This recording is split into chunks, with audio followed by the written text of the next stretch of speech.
Back with video number 4, and yes, I'm filming this back to back because I already made these notes, but I just didn't have the time to film the video. And so I'm going to film 2 videos in one day. This is part 4, and it's about empowerment, self-empowerment.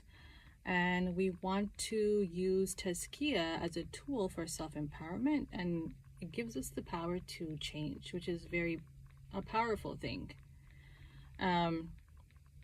And I want you guys to take tazkiya and purification of the heart very seriously, because it may seem like, oh, it's just tazkiya, just, something spiritual, but it can transform your life, which can then transform people's lives around you, your family, and eventually like the community. You can bring major change to the community around you.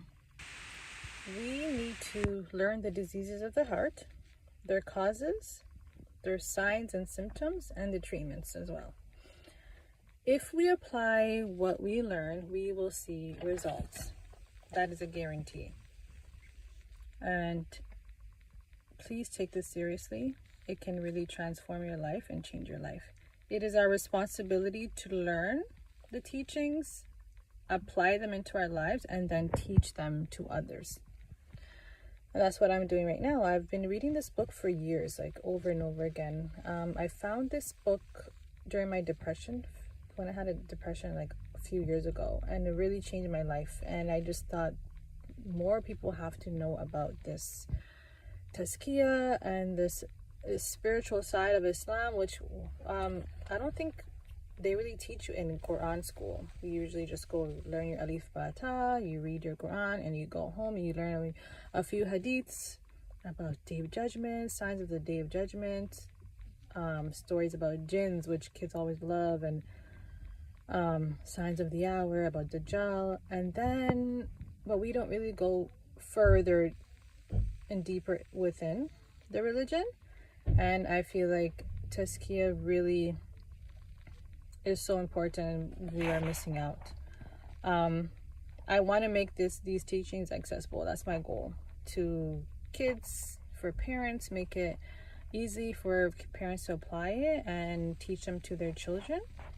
And I want to teach it in a way that kids will be able to understand and also apply it into their own lives, make it easy and fun, and provide tools in that area. And so that is my goal, and I'm just putting it out there. So like I said about power and empowerment, and how can tazkiya give us that? Well, tazkiya and spiritual purification gives us true freedom. And what do I mean by that? Many of us are actually controlled by our emotions and how we react to our emotions, and our desires and addictions, because we don't want to admit it, but we have a lot of problems, and we have a lot of addictions that we run to, we use to kind of help us feel better. And that means we're not in control of all these things. You can't stop your addiction. You want something, or you need that thing, and you can't say no to that. And so real freedom means being in control of our actions, and only doing those actions if you truly believe in it and you know it's beneficial for you, then you will do that. But if your desires and actions, you can't really choose, and you're only doing it because you're addicted to that thing, then they're controlling you. You don't have freedom. And so that's one of the benefits of tazkiya and spiritual purification. You're going to truly get real freedom and be much more powerful in that way. Another thing is that when you do this tazkiya and purification, it's like your heart is so pure, and your focus is only on the teachings of the Quran and Islam and the afterlife.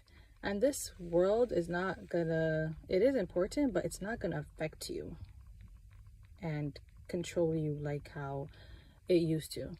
And your only desire is pleasing Allah, and you're only gonna care about the opinion of Allah.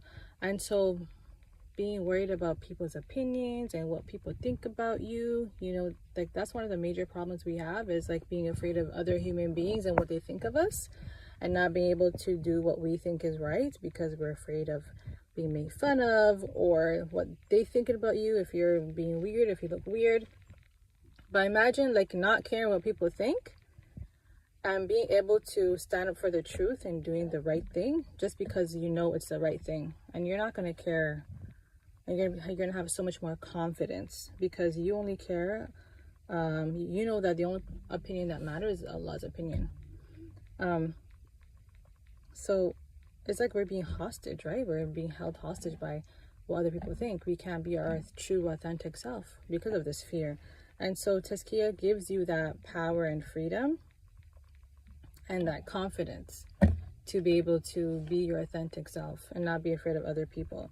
And that's something that I really want. I want that confidence. I want to be able to do and say and speak up and do what's right, because I know that's the right thing to do. And the only opinion that matters is God's opinion, not other people, and not being afraid of other human beings who are just like me. And do not mistake that with being like respect and authority. Of course, you're gonna respect your parents, but you don't want to be afraid of them. You don't want to be afraid of other people, but of course you're gonna respect them. So that's two different things. And so inshallah, that is also my goal as well, to get to that point where I don't care about what other people think, and I can be confident and do what's right for me in the afterlife. And so yeah, that's the end of video number 4. Let me know in the comments what you guys think about that, and then I will see you guys in video number 5. This series is going to be a long series. I'm actually still in the introduction phase of the book, even though we're at video number 4. This is still the intro, so we still did not get to the root, which is talking about the actual diseases of the heart, the signs and symptoms, and the treatment. So right now we're really focusing on the importance of it. I'm trying to really stress why it's important and what it's about, and just I want you guys to really take it seriously about and really think about how you can implement this into your life. Yeah, so I'll end it there. This is video number 4. I'll see you in video number 5. Assalamu alaikum. Bye.